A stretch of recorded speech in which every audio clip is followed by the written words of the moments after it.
여러분, 제가 지난 이틀 저녁 동안 여러분에게 무슨 말씀을 우리가 설립하려고 애를 썼냐면,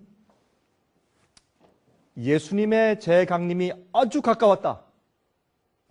왜 그러한가? 또 요즘에 생기는 이러한 세상의 난리들과 또한 이런 경제적인 그런 내리막길은, 이런 파탄들은 무엇을 우리에게 의미하는가? 하나님께서 이 세상을 참으시고 죄의 역사를 참으시는데 하나님의 인내가 어디까지 갈 것인가? 사실 우리가 예수님이 오시고 이 세상에 참 하늘과 새 땅이 이루어진다고 하는 얘기를 얼마나 오랫동안 들어왔습니까? 저도 그것을 전파하고 산 지가 꽤 오래되었습니다. 저는 그런 얘기를 많이 듣죠. 여러분들도 그런 얘기 많이 들으시죠.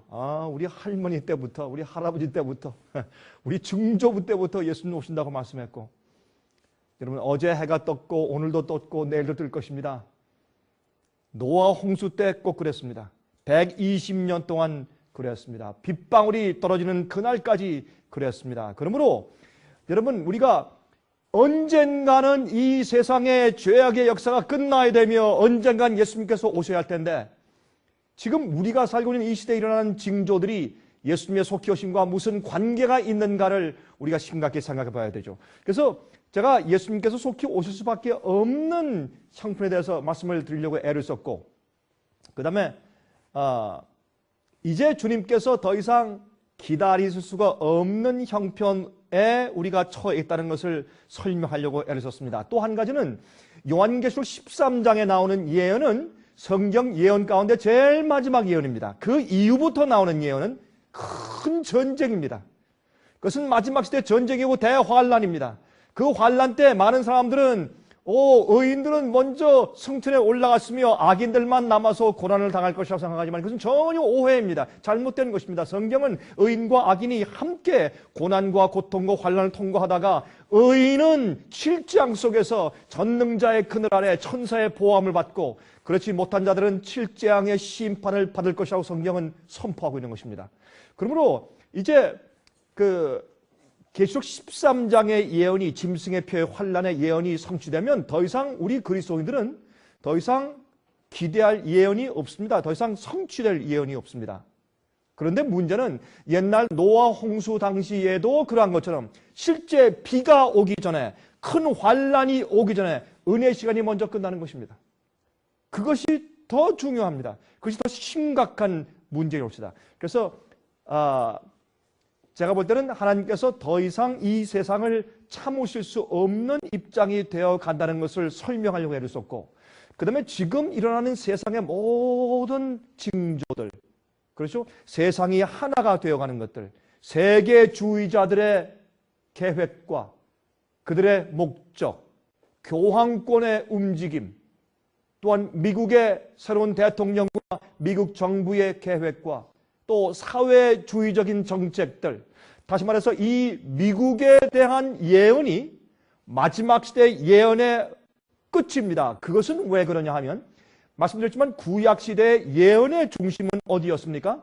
그것은 예루살렘이었습니다. 그러나 마지막 시대의 예언의 중심은 미국입니다. 그런데 흥미있는 것은 말이죠, 많은 기독교에서 사실은 이 중요한 요한계시록 13장에 나오는 마지막 두 번째 올라오는, 땅에서 새끼 양 같은 두 뿔 가진 양 같은 짐승이 올라오는 그 사실이 마지막 시대 예언을 성취하는 미국에 대한 예언이며, 그 미국이 먼저 나온 짐승인 바티칸의 교황권을 위해서 우상을 세워주며 용처럼 말한다고 해서, 다시 말해서 그 일을 대신해주는, 마지막에 참으로 다니엘이 설명하는 작은 뿔과 짐승의 세력, 짐승의 표의 환란이죠.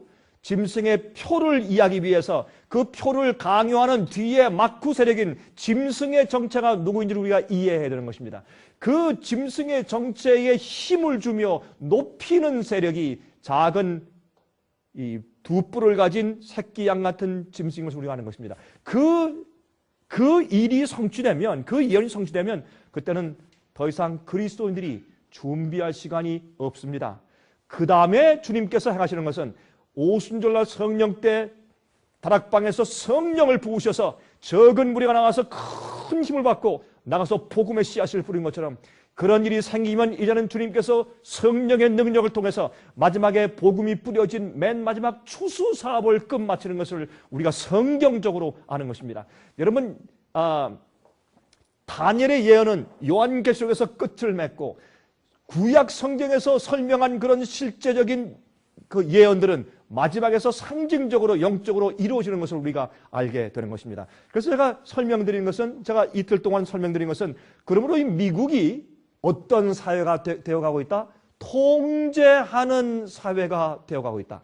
여러분, 처음에 미국이 건국될 때 이러한 분위기가 아니었습니다. 종교 자유가 이런 분위기가 아니었습니다. 출판의 자유와 언론의 자유가 이런 분위기가 아니었습니다. 여러분, 9.11 사태 이후에 여러분 아십니까? 정말 이 Patriot Law, 애국법이라는 법을 가지고 얼마나 많은 우리 미국 사람들의, 우리 다 미국 사람들이죠? Korean Americans. 그렇죠? 우리 미국 사람들에게 얼마나 많은 우리의 자유가 박탈됐는지 사람들이 잘 이해하지 못하는 것입니다. 여러분, 이 개구리를 잡기 위해서 미지근한 물에 넣었다가 조금씩 불의 온도를 높이죠. 그러면 나중에 딱 익어 죽습니다. 마찬가지입니다. 여러분, 이런 일들이 예언의 성취라는 것은 많은 그 장래를 예언한 것이기 때문에 그것이 서서히 이루어져 나갔으니까 어떤 때는 한 세대, 두 세대, 세 세대, 어떤 때는 1000년을 걸치면서 이루어졌고 어떤 때는 100년을 걸쳐서 어떤 때는 수십 년을 걸쳐서 그게 성취되기 때문에 우리가 사실은 한눈에 볼 수가 없어요. 그래서 예언은 사실은 그게 성취되었을 때 이거 어떻게 된 거야? 아니면 또 성취된 것이 지나갔을 때 우리가 몰랐는데 바로 성경에 이러한 대목이 이렇게 이루어졌구나, 참 놀랍다 라고 깜짝 놀라게 되는 것이 사실은 성경의 예언입니다. 성경의 예언을 가지고 사실 우리는 미래에 있는 것들 갖다가요, 미래에 이런 일이 일어날 것입니다 라고 마치 점쟁이처럼 그렇게 미리 알려주는 목적으로 사용하는 것이 많지만은, 그러나 성경의 목적 가운데, 예언의 목적 가운데 가장 중요한 것은 그 성경 예언이 이루어진 것을 우리가 본 다음에 주의 말씀이 확실하구나, 주의 말씀은 변치 않고 이 말씀을 우리가 신뢰하고 내 생애와 내 모든 것을 걸고 내 생명을 바치고 따라갈 수 있는 그런 참 주의 말씀이다 라는 것을 신뢰할 수 있게 예언을 주신 것이 큰 목적 가운데 하나이죠. 자, 그래서 미국은 지금 통제사회가 되어갑니다. 자, 제가 어제 좀 설명을 드렸는데, 여러분이 사도 요한이 밤모섬에서 계시를 보았을 때 새끼 양 같은 짐승, 다시 말해서 기독교의 정신을 가지고 올라오는 짐승이에요. 새끼 양은 유월절 양을 상징하죠. 양의 품성을 가진 예수 그리스도를 상징합니다. 그래서 이것은 우리가 잘 알다시피 이것은 사실은 기독교의 정신을 가지고 올라온 나라인데, 요한계시록 13장엔 짐승이 둘이 나옵니다. 그렇죠? 짐승이 둘이 나오는데 제일 먼저 나오는 짐승은 이 얼굴은 사자 같고 머리가 7이에요.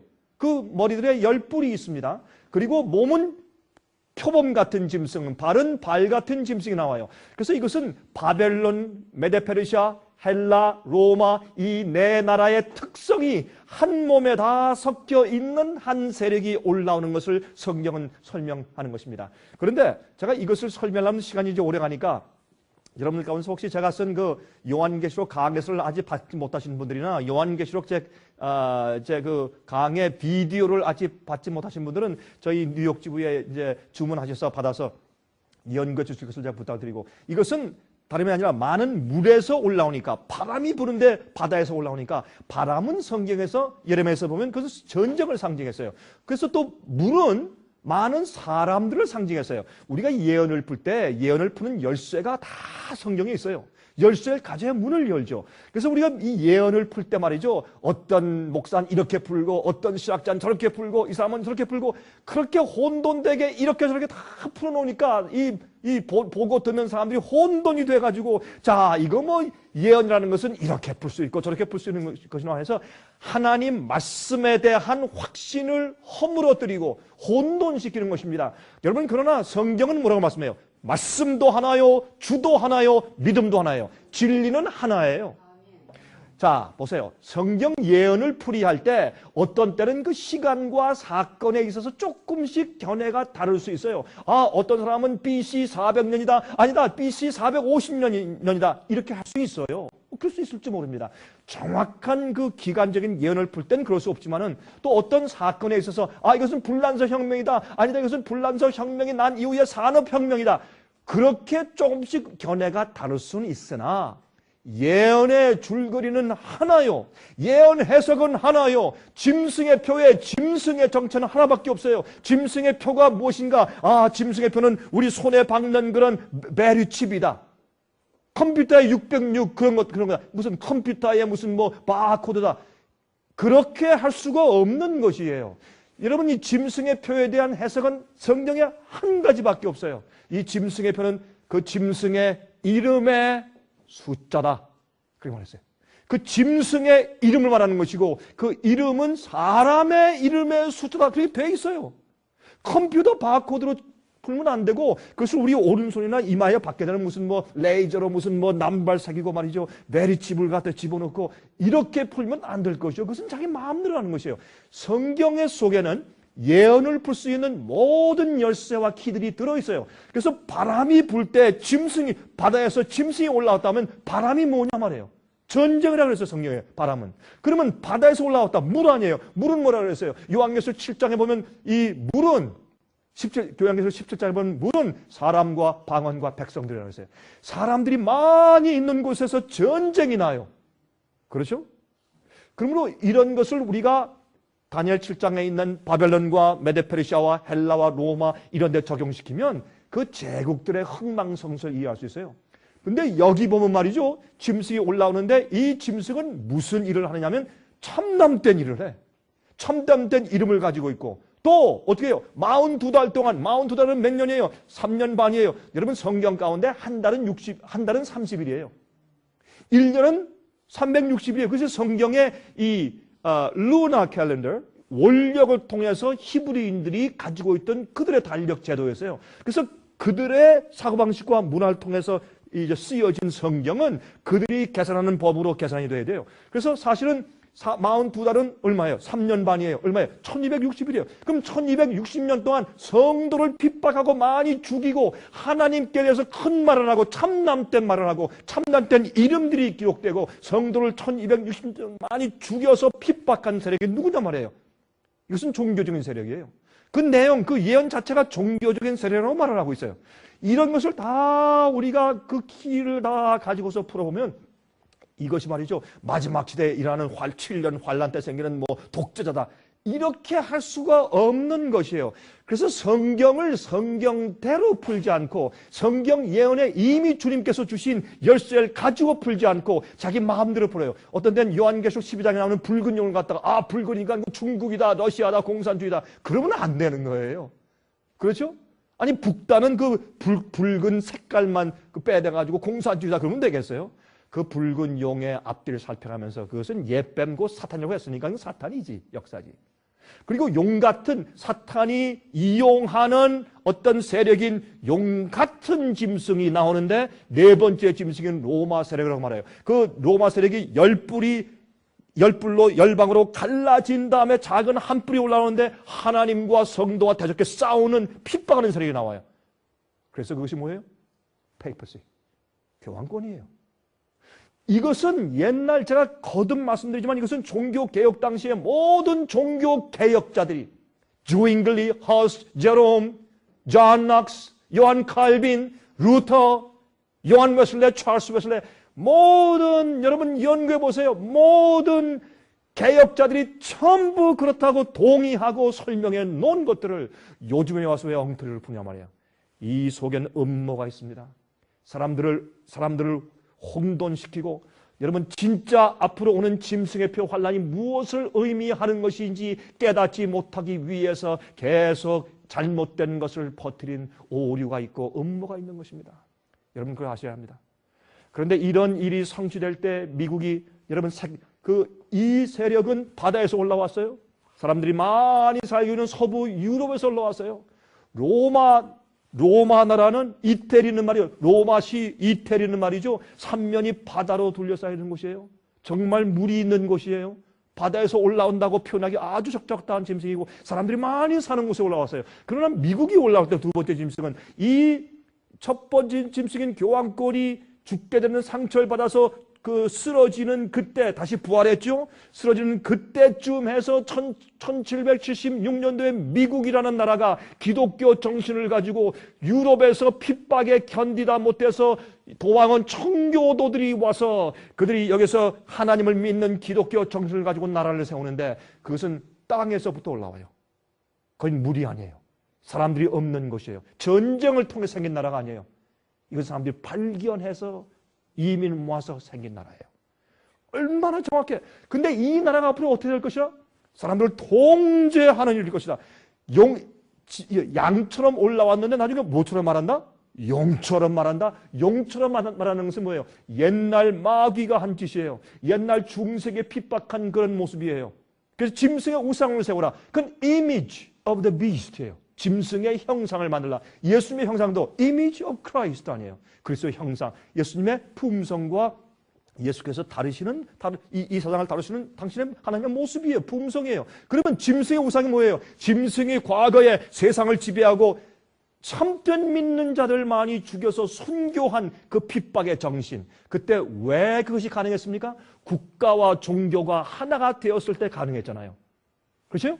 그러니까 이 교황권이 로마 군대를 자기가 사용할 수 있고 왕들을 지배하는 국가의 정치적인 세력이면서 왕도 폐할 수 있고 동시에 교회의 아버지, 교회의 이단을 척결하고 누가 이단이고 누가 아닌지를 판단하며 또한 핍박하고 여러분 화영대 불로 태워 죽일 때 말이죠. 꽃갈 모자 씌우고 그 다음에 빨간 옷을 입히고 너는 지금 교회를 반대했기 때문에 너는 죽으면 지금 당장 지옥불에 데려간다고 저주하며 그들을 불러 태우는 그런 고난이 있는 세력이었어요. 정치와 종교가 합치면 반드시 뭐가 와요? 핍박이 와요. 이런 일이 앞으로 다시 이루어질 것을 설명하면서 짐승의 우상을 누가? 미국이 세우고 이 세상의 모든 사람들 거기에 경배케 할 것이라? 경배치 않는 자들? 그 짐승의 표를 받지 않는 자들은 앞으로 사고 팔고 하게 하지 못한다. 매매하게 하지 못한다. 그렇게 예언했단 말이에요. 그럼 우리가 지금 뭘 보느냐면 예언을 연구하는 사람은 여러분 저는 파수꾼이에요. 여러분이 제 말을 듣든지 안 듣든지 여러분 마음대로 하세요. 그래서 연구해 보세요. 이것 이상 더 다르게 이 요한계시록 13장을 풀 수 있는지 없는지 가서 보세요. 우리가 각자에게 책임이 있어요. 근데 그러면 이 미국이 어떤 사회로 이 기독교 정신을 가지고 출발한 이 나라가 민주주의 사상으로 출발한 나라가 여러분 미국의 헌법 1조에 이 국회는 어떤 국가의 종교를 정하는 그런 법률을 세울 수가 없다. 종교 자유, 집회의 자유, 언론의 자유, 출판의 자유 이런 자유를 가지고 올라와서 옛날 교황권의 그 핍박과 그 무수한 사람을 죽인 그런 순교장한한 그런 종교 핍박이 다시는 생길 수 없게 이 나라의 선조들이 법률을 만들어 놓았는데 헌법을 만들어 놓았는데 이제 앞으로 어떻게 한다? 짐승의 우상을 다시 세우고 사람들을 강권하게 된다? 그럼 우리가 지금 뭘 봐야 돼요? 미국이 지금 그렇게 되느냐 말이에요. 모든 면에서 그렇게 되고 있단 말이에요. 예? 여러분 지금 이제 미국은 뭘 만들었어요? 통제사회를 만드는 거예요. 통제사회. 두 번째 올라온 이 짐승이 말이죠. 뭐처럼 말을 해요? 여러분 새끼 양 같았는데 제가 이 설명을 전에 드렸죠. 새끼 양같이 보이는데 재미있는 것은 미국에만 있는 짐승이 있는데 아메리칸 버팔로, 미국의 들소. 들소의 새끼는 태어날 때 꼭 양 같아요. 여러분 양 같아요? 꼭 양 같아요 정말. 그런데 아마 요한이 이 들소 새끼를 보았을지 모르죠. 그래서 양 같은 짐승이 그랬을지도 몰라요. 그러나 양같이 한 것은 기독교 정신을 가지고 올라온 나라이기 때문에 그렇게 설명하셨어요. 이 나라가 뭐처럼 앞으로 말해요? 예? 이 나라가 용처럼 말해요. 용처럼 말한다는 얘기는 무슨 뜻이냐면 그것은 법을 만들어서 사람들을 강요한다라는 뜻입니다. 국가와 종교가 하나로 연합된 그런 일이 다시 생길 것이다 그 말이에요. 어디에? 미국에. 그게 가능할까요? 지금 그렇게 하고 있어요. 미국은 통제 사회가 되어가고 있단 말입니다. 자, 그것을 여러분에게 설명드렸어요. 그래서 미국은 예언적으로 나타난 것인 것을 우리가 아는 것입니다. 제가 이미 말씀을 드렸죠. 여러분, 미국의 세금제도, 통제 사회를 만드는 것입니다. 미국의 세금제도가 왜 생겼어요? 네? 1913년도에 생겼어요. 나중에 1919년도에 우드로 윌슨 대통령은 이 세금제도가 잘못됐다고 얼마나 후회했는지 몰라요.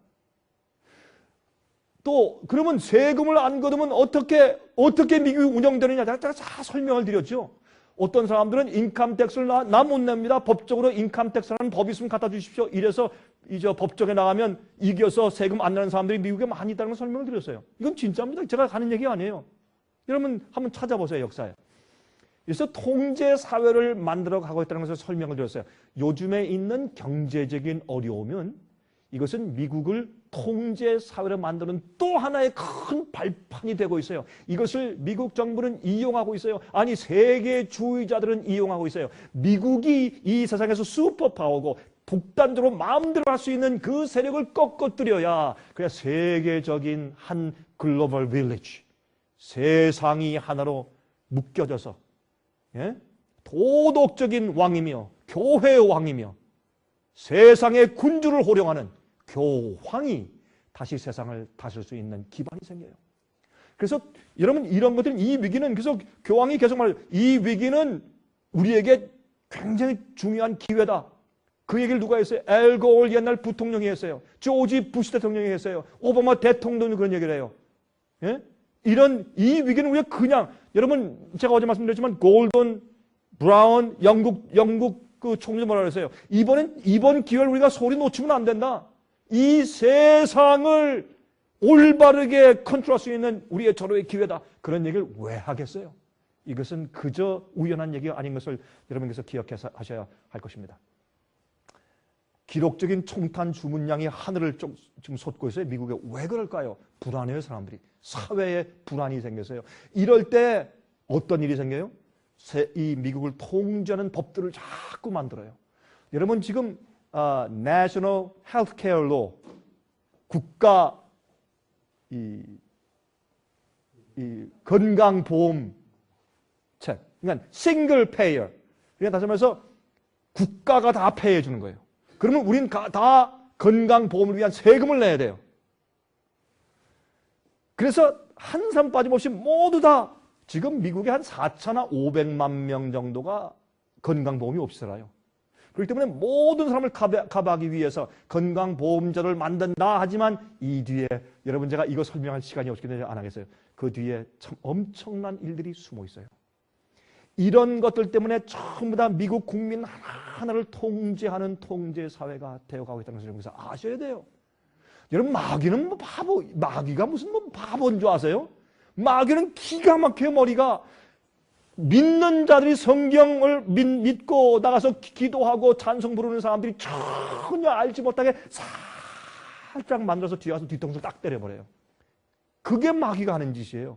그러니까 사람이 다 멸망해버리지. 왜? 깨어서 말씀을 연구하고 이해하지 못하니까. 빛이 없으니까, 어두운 가운데 있으니까. 예언을 좀 얘기하고 맞서 얘기하면 무슨 뭐 극단주의자 광신 그러죠. 여러분 정신 차리세요.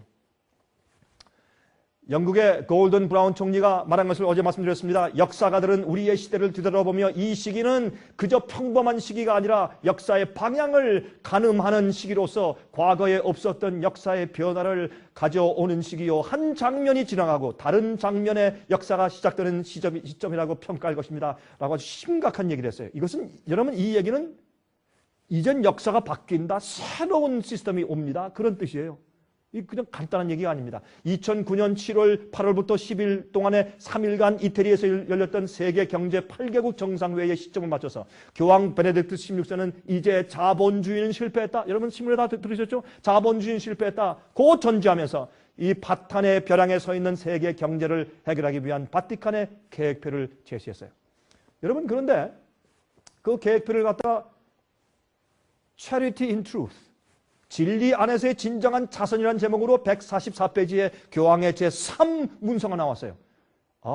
이것은 교황의 이러한 서신은 사도 서신으로서 이것은 성경의 권위처럼 캐톨릭에서는 받아들이는 것입니다. 여러분, 제가 사진을 보여드렸지만 왜 수상들과 대통령들이, 왕들이 교황을 아련할 때 왜 까만 옷을 입을까요? 무슨 장례식에 무슨 사람이 죽었어요? 그것은 복종과 충성을 상징하는 표예요. 옛날에 중세기에 항상 그래왔어요. 왜 오바마 대통령까지 영부인과 함께 갔을 때 까만 옷과 까만 넥타이와 까만 쇼를 쓰고 갔을까요? 왜 그럴까요? 여러분, 그렇게 믿는 자들이 잠자고 있어요. 깨닫지 못해요. 예? 이거 보세요. 이때의 이 경제계획표를 교황이 그에게 주었습니다. 7월 10일 날. 자, 여기 요한계시록 13장 11절에 내가 보매 또 다른 짐승이 땅에서 올라오니 새끼 양같이 두 뿔이 있고 용처럼 말하더라. 기독교 정신을 가지고 올라와서 시작했는데 끝은 뭐예요? 하나님의 참 백성들, 진리와 성경 말씀대로 사람들을 핍박하는 세력으로 돌변해요. 그리고 용처럼 말하는 것은 입법이에요. 옛날에 중세기에 말이에요. 중세기 때 참된 성도를 핍박할 수 있었던 것은 국가와 종교가 하나가 되어 있었기 때문에 그렇습니다. 종교법이 국가법이 되는 그런 환경 가운데 있었기 때문에 핍박이 가능하게 된 것이에요. 로널드 레이건 대통령은 굉장히 인기 있는 대통령이죠. 그때부터 바티칸과 미국은 수교를 맺기 시작했습니다. 그 전까지요, 미국에서는요, 바티칸과 수교를 맺고 대사를 교환한다? 큰일 나는 일이었어요. 어떻게, 여러분, 이 교황권에 핍박받고 수많은 선조가 죽어서 도망왔는데 어떻게 또 수교를 맺어? 안 되는 일이었어요. 그러나 이때 수교를 맺을 때 반대하는 사람이 없어요. 왜요? 오랜 동안 저희 뒤에서 작업을 했기 때문에 더 이상 미국의 개신교회가 프로테스탄트예요. 그게 뭐예요? 개신교회란 뜻은 프로테스탄트예요? 그럼 프로테스트가 뭐예요? 항거예요. 아니다, 항거하는 거예요. 그러면 무엇에 대해서 항거하는 거예요? 교황권의 압제와 잘못된 가르침에 대해서 종교와 국가가 하나가 되는 그러한 법을 세우는 일을 항거하기 위해 생긴 것이 개신교회예요. 지금 항거합니까? 더 이상 항거하지 않습니다. 이것을 봐도 사람들이 몰라요. 깨닫지 못해요. 왜? 어두움 가운데 있기 때문에 그래요. 여러분, 그래서 오늘날 종교연합은 엄청난 힘으로 세상을 뒤엎고 있는 것을 우리가 너무 잘 알고 있는 것입니다. 지금 미국의 결정적인 변화가 오고 있습니다. 자, 여러분, 아까 말씀드렸지만 제가 어제 말씀드린 것을 잠깐 다시 복습할까요? 2009년도 7월 초에 발표한 베네딕트 교황의 세 번째 사도서신 가운데서 144페이지의 문서인 Charity in Truth, 이것은 모든 신부들과 추기경들에게 보냈지만 동시에 국가의 위정자들에게 보낸 특별한 서신입니다. 이렇게 말했어요. 여러분, 교황이 이런 사도 서신을 보낼 수 있는 것은 뒤에 이미 다 준비되었기 때문에 말하는 것입니다. 이제부터 한다가 아니에요. 그런 적이 없어요. 이미 다 계획적으로 준비했기 때문에 이젠 이렇게 한다라고 발표하는 것을 우리가 역사를 통해서 알아오는 것입니다. 이렇게 얘기했어요. 전 세계적인 정부를 구축해야 된다. 이 경제 위기는 그 찬스다. 이젠 모든 국가를 통제하는 더 확실한 권위의 어떤 시스템을 만들어야 된다. 근데 그 시스템은 어떤 교회다? 국가와 교회의 관계에서 이 정치적인 권위는 영적인 가치를 기초로 해서 만들어야 된다. 다시 말해서 이번 경제적인 파탄을 통해서 온 나라가 몸살을 앓고 있는데 이제부터는 이 위기를 기회로 해서 이젠 온 나라를 통제할 수 있는 새로운 권위 세력을 만들어야 할 텐데 그 세력은 종교적인 것이어야 한다. 종교적인 가치를 가지고 그런 권위 세력을 만들어야 한다. 세 번째, 교황권이 그 선두에 나서야 한다. 이제는 세계를 통제하고 세계를 리드할 수 있는 지도자가 교황권으로 돌아가야 된다. 그래서 뭐예요? 양처럼 올라가지만 다시 용처럼 말한다고 성경령은 말했어요. 그 앞에서 이런 일을 도와주는 맨 앞에 서서 애쓰는 나라가 누구나? 미국이다. 그것이 요한계시록 13장 예언이에요. 여러분, 아니에요? 연구해 보세요. 아닌지. 이것밖에는 그 13장을 해결할 길이 없어요. 한번 해보세요. 자, 네 번째, 종교와 정치와 경제 문제에 있어서 보세요. 하나님께서 이런 모든 세상의 사회적인 분야에서 정치, 경제, 문화에서 하나님께서 개입하셔야 된다. 이게 뭐 신정 정치예요. 이것이 도입되면 핍박이 와요. 왜? 이게 정론데 이 주류에 섞이지 않은 사람들은 다 따라 일로 와, 왜 말 안 들어? 이렇게 돼요. 그래서 핍박이 오는 것이에요. 여러분, 옛날에 핍박은 믿는 자가 잘못 믿는 자가 잘 믿는 자를 핍박한 것이 핍박이지, 믿지 않는 자가 믿는 자를 핍박하는 핍박들은 별로 없어요. 여러분, 역사에 보세요. 가장 큰 핍박은 믿는 자가 다른 믿는 자를 핍박한 것이지, 로마 시대 안 믿는 자가 믿는 자를 핍박하는 건 조금 있었죠. 그러나 대부분 보세요. 핍박은 믿는 자가 믿는 자를 핍박한 것이지. 자, 다섯 번째, 법을 강요하는 권한이 있어야 된다고 말했어요. 이 새로운 정치적인 권위는 전 세계적으로 법을 강요할 수 있는 진정한 권한을 가지고 있어야 한다. 법을 강요할 수 있는 권한? 종교 세력이요? 와, 옛날이 그래서요. 여섯 번째, 매매하는 일을 주관하는 권한이 있어야 된다. Redistribution of wealth. 예? 재산의 분배죠. 요즘에 미국의 정책이 뭐예요? 화이트하우스의 정책이 뭐예요? 재산의 재분배죠. Bail-out money. 이거 다 그런 의미가 들어있는 것이에요. 자, 이것도 얘기하면 또 한참 가니까 좀 빨리 지나가십시다. 자, 그래서 US News and World Report 2009년 7월 10일자에 뭐라고 말했다고요? 이 두 지도자, 교황과 미국의 대통령은 현재 시점의 경제적인 문제에 대해서 똑같은 시각을 가지고 있다. 왜 그럴까요? 우연의 일치일까요? 아닙니다. 그럴 수가 없습니다. 그렇죠? 자, 일곱 번째, 노동조합이 힘을 얻어야 된다. 혁명 세력이죠. 여덟 번째, 교회의 목표는 무엇인가? 이 계획은 인류 역사의 목표인 하나님의 전 세계적인 도성, 한 국가를 세우는 일을 성취하도록 돕기 위한 것이다. 여러분, 그래서 항상 그렇게 왔어요. 바티칸은 항상 주장해 오기를, 교회의 목적은 이 세상을 하나의 교구로 만들어서 관할하는 것이다. 이게 뭐예요? 신정 정치입니다. City of God, 어거스틴의 책. 그래서 신정 정치의 모델을 써는 책이에요. 어거스틴은 로마 교회의 기본적인 신학자였습니다. 자, 열 번째, 참 기가 막힌 얘기를 우리가 어제 읽었죠. 종교 자유를 재정의해야 된다. 교황의 제3서신에서 9페이지에서 국가들의 정치를 간섭하지 않는 반면에 교황은 자유를 로마 교회의 가치관들로 세워진 법들을 세계가 순종하는 한도 내세 자유로 재정의한다. 이게 자유를 재정의 이렇게 할 수 있어요? 자, 교회가 국가의 영향력을 행사하여 사람들에게 진리의 견해를 강요할 수 있을 때야 비로소 국민들은 자유하게 되는 것이다. 로마 교회의 영적인 가치를 강요할 수 있는 법이 만들어질 때야, 거기에 순종할 때야 드디어 이 지구에 있는 인구들은 드디어 자유를 누리게 되는 것이다. 이것이 옛날 중세기의 정신이에요. 이거는 어마어마한 선포예요. 여러분 그걸 이해하셔야 돼요. 이 진리의 사명이야말로 교회가 절대로 포기할 수 없는 일이다. 이런 거를 보고도 가만히 멍한 사람들은 몇 가지 옵션이 있어요. 너무 모르니까 저게 무슨 말이야 하든지, 첫 번째. 그렇죠? 두 번째, 너무 졸려워서 머리가 안 돌아가든지, 영적인 흑암 가운데 쫙 빠져 있어가지고 먹고 사는데 바쁘고 뭐 세상의 인기 자랑에 바빠가지고 뭐 아이들 교육시키는데 바빠가지고 정신이 없어. 예수님이 오든 말든 뭐. 노아 시대의 문제가 뭐예요? 사고, 팔고, 시집가고, 장가가고, 먹고, 마시고. 그게 뭐 잘못이에요? 그것만 정신을 집중해서 살았어요. 앞으로 홍수가 오고 하나님의 심판이 온다 관심이 없었어요.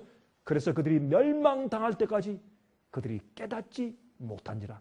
지금 오늘날 믿는 자들, 세상 사람들이 깨닫지 못해요. 언제까지? 멸망당할 때까지. 제가 외치는 거죠. 사람들이 받든 안 받든, 10명이 믿든 100명이 믿든 1000명이 믿든 아니면 1명이 믿든, 노아는 자기 식구만 구원했어요. 그 당시에 20억 내지 50억 명 정도 되었을 것으로 추산한 그 많은 인구 가운데 자기 가족만 구원했어요. So what?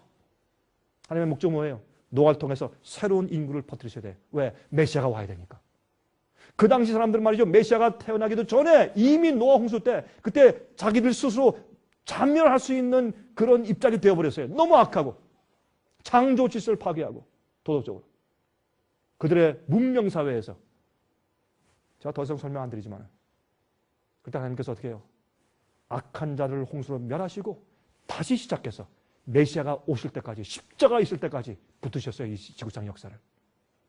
아니면 아니라 그러세요. 이게 성령 역사 아니에요. 그래서 타임지에 뭐라 그랬어요? 타임지에 보면 하나님이 현재 세계 경제 위기를 어떻게 다루시고 있는지에 대하여 생각해 본 적이 있는가? 2009년도 타임지 7월 7일자에 우리는 물론 잘 알 수가 없다. 그러나 로마 천주교의 사람 전능자의 수장인 교황은 마침내 그의 견해를 발표하였다. 교황 베네딕트 16세는 오랫동안 기다려왔던 그의 세 번째 서신인 Charity in Truth, 진리 안에서의 진정한 자선이라는 문서를 통하여 우리의 경제적인 재난의 문제들의 근본 이유들을 말하면서, 재미있어요. 이건 타임지 얘기예요. 한때 강력했던 달러화의 회복에 대한 해결책보다 훨씬 더 큰 거룩한 계획표를 제시하여 주었다. 거룩한 계획표를 제시해 주었다? 야, 이거 타임지가 뭐 이런 얘기 할 수 있는 거예요? 네? 자, 제가 이미 말씀드렸어요. 하나님께서 더 이상 인내하실 수 없는 두 가지 이유가 있어요. 그것은 이번 위기가 아무 일 없이 지나갈 수 없다 그 말이에요. 제가 이야기는 뭐냐? 이번에 이 문제가 또 지나가고 또 150년 가고 또 100년 가고 이건 안 되는 거예요. 왜? 하나님께서 더 이상 이 지구가 계속 가도록 더 이상 인내할 수 없는 막다른 골목에 우리가 왔기 때문에. 첫 번째 뭐예요? 생명의 창조예요. 요즘에 우리 과학자들이 단백질을 만들었어요. 아미노산의 조직을 가지고 아미노산이 질서 있게 그게 이렇게 합성이 돼야 돼요. 그래야 단백질이 돼요. 사람이 생명을 단백질은 우리 세포의 기본 아니에요? 아미노산? 세포를 만들어요. 이제 그들은 어떤 과학자는 2년이나 3년 안에, 어떤 사람들은 10년 안에 우리 사람이 생명을 만들 수 있대요. 생명. 우리 공상과학 소설이나 영화에서 보던 거 밖에는 로봇인데 팔부 다리 다 로봇인데 그 안에는 두뇌가 뭐예요? 인공 두뇌를 집어넣었어. 그러니까 느끼고 말하고 사람하고 똑같이 생활해. 그런 거 우리가 공상과학 만화에서 봤잖아요. 옛날에 공상과학 영화에서 보는 거, 그게 실제가 돼요. 하나님께서 이거 참을 수 있어요? 이거 바벨탑인데 이거 가만 놔두셔도 돼요? 안 되는 거예요. 그렇게 되버리면 하나님이 안 계신 것이지. 하나님께서 언젠가는 끝내셔야 돼요. 언젠가는 끝내시고 스탑하셔야 돼요. 그리고 또 뭐예요? 두 번째, 스스로 자멸할 수 있는 능력이 생긴 사람이. 그래서 마지막 시대 한 100년 동안에 한 5,900년 동안 과학이 발달하지 못하게 잡으셨다가 마지막 시대 과학이 발달하는 하나님께서 허락했어요. 성경은 말하기를, 다니엘서 12장에 말하기를, 다니엘아 마지막 시대까지 이 말을 봉함하라, 시일하라, 붙잡아라. 마지막 시대는 사람이 지식이 증가하고 빨리 왕래할 것이라. 정말 빨리 왕래하죠. 지금 100살 된 할아버지는요, 말 타고 가던 시대에서 로켓 시대가 한 시대 봤다고. 로켓 가는 시대를 말 타는 시대부터 한 시대 봤어요. 이런 발달이 세상에 어디 있어요? 과거에 그런 적이 없어요. 마지막 시대. 마지막 시대 사람들이 지식이 증가하고 빨리 왕래할 것이라. 그때 무엇을 이해해? 예언을 이해해요. 정결케 하는 사람들이 생겨요. 예? 여러분 요한계시록 11장 보세요. 앞으로 땅을 망하게 하는 자를 멸망시키실 때로 소이다. 그것이 일곱째 나팔 얘기예요. 지금은 이 세상을 우리가 멸망시킬 수 있는 과학적인 능력을 가진 시대예요. 주님께서 이걸 오랫동안 참을 수가 없어요. 참으실래요? 예? 자, 또 계속 가십시다. 그런데 자, 이제 성도들의 상급 하늘에 대해서 좀 말씀을 좀 드리겠습니다. 그런데 제가 지금 무엇을 지금 이 기본적으로 제가 이렇게 세우려고 하느냐 하면, 이제는 정말 때가 되었다는 거예요.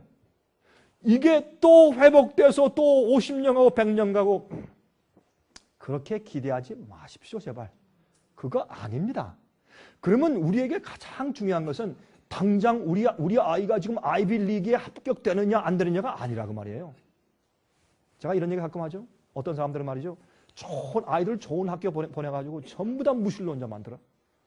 여러분 그래야 안 그래요? 네? MIT 보내서 무신론자 만드는 거 아니에요? 이거 이러니까 제가 욕을 먹고 인기가 있을 리가 없지, 목사로서. 그럼 당신 아들 MIT 붙었어? 하버드 갔어? 와, 교회에서 광고하고 박수 쳐주고, 야, 주님께 축복하셨습니다. 이래야지 인기가 있지, 목사가.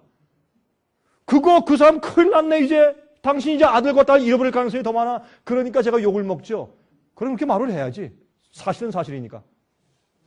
그렇게 가서 무신론자 진화론을 믿는 머리 좋고 똑똑한 박사들 앞에 우리 자식을 갖다 봤죠.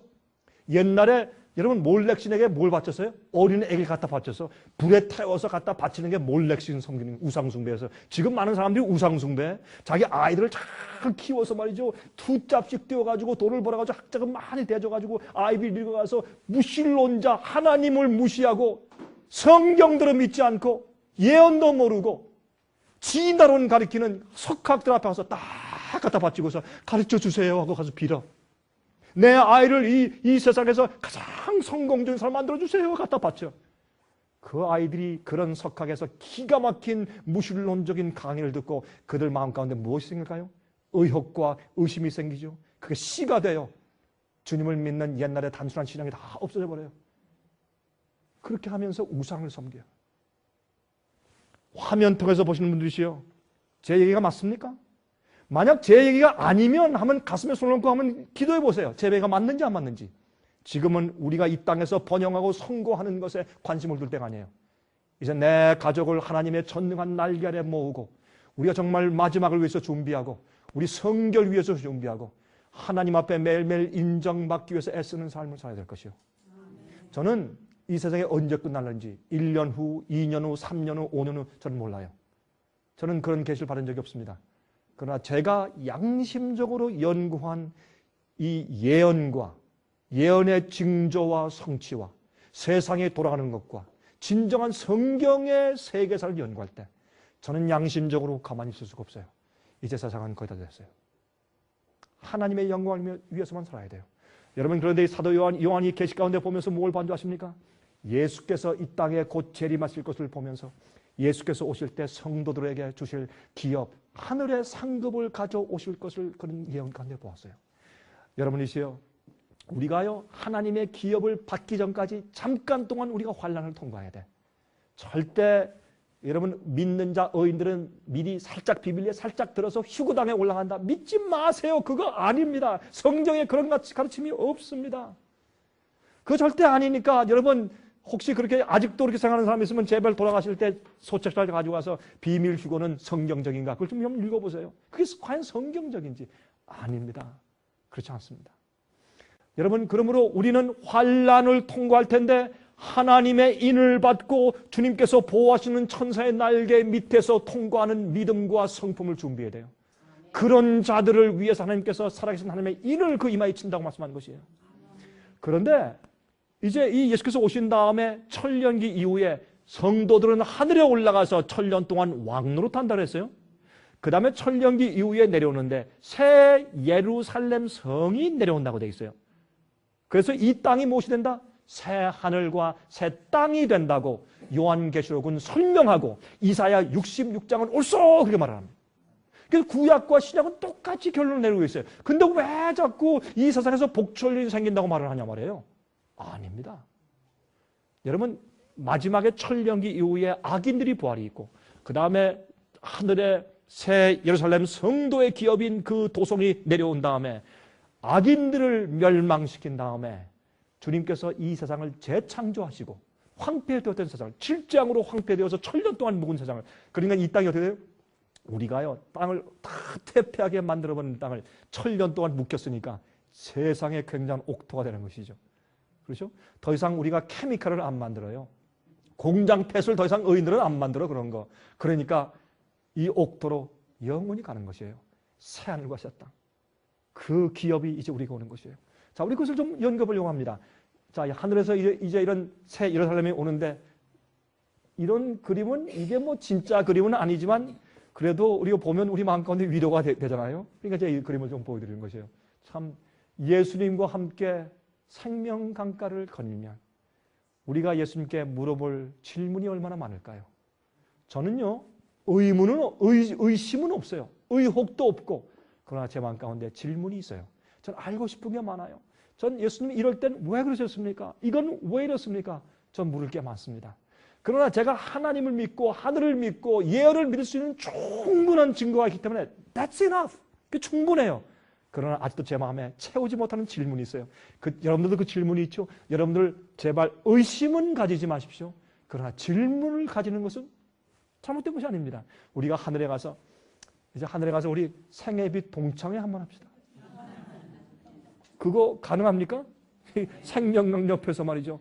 그 생명나무, 생명강이 하나님의 보호자로부터 흐르는데 재밌는 것은 하나님의 보호자가 이 땅에 내려와요. 요한계시록 21장 보면 하나님의 보호자가 이 땅에 내려와서 우리와 함께 텐트를 치신다, 장막을 치신다 이렇게 되어 있어요.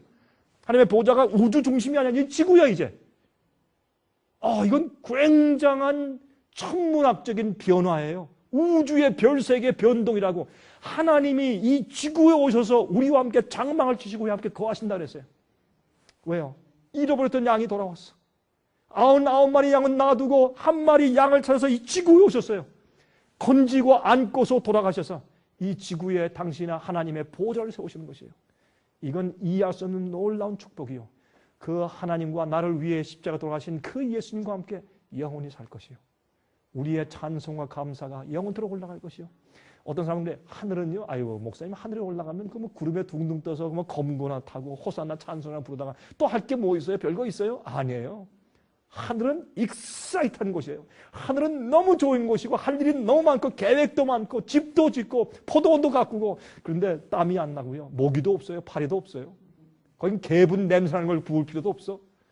얼마나 아름답게 우리가 일하고 우리 사회를 구성하고 가족을 구성하고 우리가 서로 교제하며 여러분 우리 그리스도인들이 잘 즐기는 가운데 하나가 뭐예요? 마음이 맞고 진리를 같이 믿고 있는 성도와 교제하는 거 얼마나 좋은 일이에요. 우리가 영원히 해요. 여러분은 하늘에 다니면서 우리가 우주 여행을 할 것이에요. 그때는요 로켓가 필요 없어요. 로켓 가지고는 갈 수도 없어요. 이런 로켓 타고 가면 뭐 수백 년, 수천 년 걸리는데 어떻게 가? 그냥 생각의 속도로 딱 간다 하면 이건 가 있는 거지. 그렇게 해야 되지. 천사의 속도가 그래요. 이 thought speed. 여러분 아이들이 말이죠. 아빠, 엄마, 저 별, 저건 뭐야 할 때 반짝거리고 참 좋지. 그때는요 우리 눈이 이렇게 보면은 갑자기 망원경이야. 전자망원경 쫙. 또 이렇게 꽃을 보면 갑자기 현미경으로 쫙 변하고. 이게 하나님께서 우리 눈을 창조하실 때 그렇게 창조하신 거예요. 예? 여러분 멀리 보면 이 렌즈가 쫙 바뀌고 가까이 보면 쫙 바뀌잖아요. 근데 제가 지금 눈이 나빠져서 나이가 들었으니까 안경을 썼지 안경이 필요 없는 거 아니에요. 근데 원래 창조받았을 때 멀리 보면 그냥 이 달이 보이고 저기 별이 보이고 가까운 데 보면 벌이 그냥 크게 보이고 이게 하나님께서 우리를 만드신 이 눈의 창조의 파워예요. 그게 능력이에요. 우리 이거 다 죄 때문에 잃어버렸지. 그게 회복되면요. 이렇게 보고 아이들이 아빠 저거 봐. 예쁘지 별. 저 별은 노란데 저기는 별은 빨개. 우리 한번 가볼까? 망원경 가져와. 이게 필요가 없다고 그때 가서는. 가자. 그냥 날라서 거기 가서 여러분 하늘은 이 어드벤처. 우리가 여행하고 모험하고 외계에 있는 다른 피조물들 만나고 여러분 아세요? 지구에만 사람이 사는 줄 아세요? 아니에요. 이 엄청난 우주에 지구 같은 사람들이 많이 살고 있어요. 욥기 1장 2장 읽어보세요. 하나님의 아들들이 모인다 그래서 천사들 말고 하나님의 아들들이 있어요. 그때는 이 지구가 올라간 게 아니라 누구예요? 그 사람들이 각 혹성들의 대표예요. 근데 이 지구의 대표는 아담이 올라가야 할 텐데 마귀가 대표로 간 거예요. 너 어디서 온 거야? 이렇게 한 거예요. 그게 욥기 1장과 2장 얘기예요. 여러분 이 하늘은 너무너무 익사이트하고 우리가 계획하고 오늘 제가 이 바이올린을 하시는데 제가 무슨 생각하는지 아세요? 여러분들 제가 하늘에 올라가서 제가 바이올린을 하는 거 한번 들어보실래요? 그때 가서? 깜짝 놀라실 거라고. 얼마나 제가 바이올린을 잘할지. 왜? 하늘에 가면 너무나 많은 시간이 있고 또 교수가 많을까요? 천사들 개인 교수 받을 거예요. 피아노. 걱정하지 마세요. 첼로, 비올라. 예? 걱정하지 마세요. 트럼펫. 그거 말고 얼마나 아름다운 음악이 많겠어요. 여러분 이 별들이 돌아가면서 음악을 연주해요. 여러분 이 닥터 그릴이라는 사람이 그 사람이 최근에 내온 한 띠어리가 있어요. 그건 뭐냐면 이 옛날에 아인슈타인 박사도 비슷한 얘기를 한마디 한 적이 있어요. 이 우주의 가장 적은 입자가 점인 줄 알았어요. 딱 점인 줄 알았는데 그 사람이 아니라는 거예요. 이 우주의 가장 적은 입자는 이 스트링. 이게 스트링 이렇게 선. 이게 줄 같은 거. 그게 이렇게 되기 때문에 선은 무슨 말이에요? 이렇게 바이브레이트, 선은 떨리잖아요. 그러면 우리 바이올린도 이렇게 징 할 때 그 현이 떨리면 소리가 나잖아요. 그렇죠? 그러니까 이 우주의 모든 구성 기본 요소가 다 스트링이에요. 그러니까 모든 게 떨리면서 음악을 하는 거예요. 그래서 요한계시록 보면 우주 만물이 노래해. 24장로가 노래하면, 예? 그 다음에 어떻게 해요? 내 생물이 화답하고 14만 4천이 화답하고 천사가 화답할 때 만물이 화답하고 이런 얘기가 나와요. 그러면 만물이 화답할 때 여러분 지구 같은 게 돌면서 얼마나 아름다운 음악을 낼 줄 아세요? 큰 별은 돌아가면서 베이스 웅 돌아가고 조그만 별 돌아가면서 웅 돌아가면 뭐예요? 음악을 내는 거예요. 예? 멜로디. 우주 만상은 찬송을 부르고 음악을 할 수 있도록 주님께서 창조했어요. 아닌 거 같죠? 예? 야, 이거 그럴 리가 있나? 우리 가서 봅시다. 여러분 가서 보시면 저한테 하서 그럴 거예요. 목사님이 옳았습니다. 가서 보자고요. 하늘은 절대로 지루한 곳이 아니에요. 자, 하늘은 정말 있는 것인가? 믿는 자들도요, 하늘이 정말 존재하고 하늘에 가서 뭐 하는 건지 잘 몰라.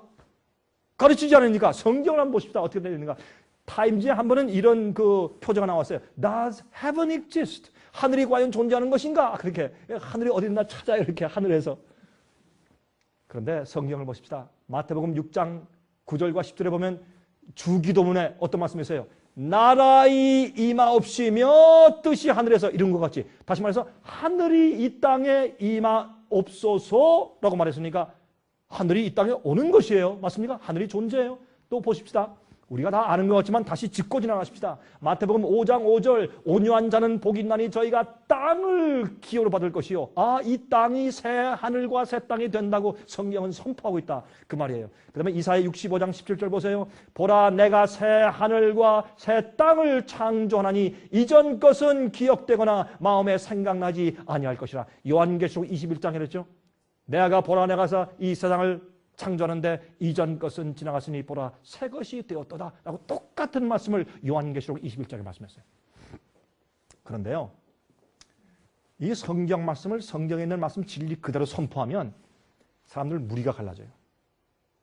알곡과 가라지가 탁탁 갈라져 버려요.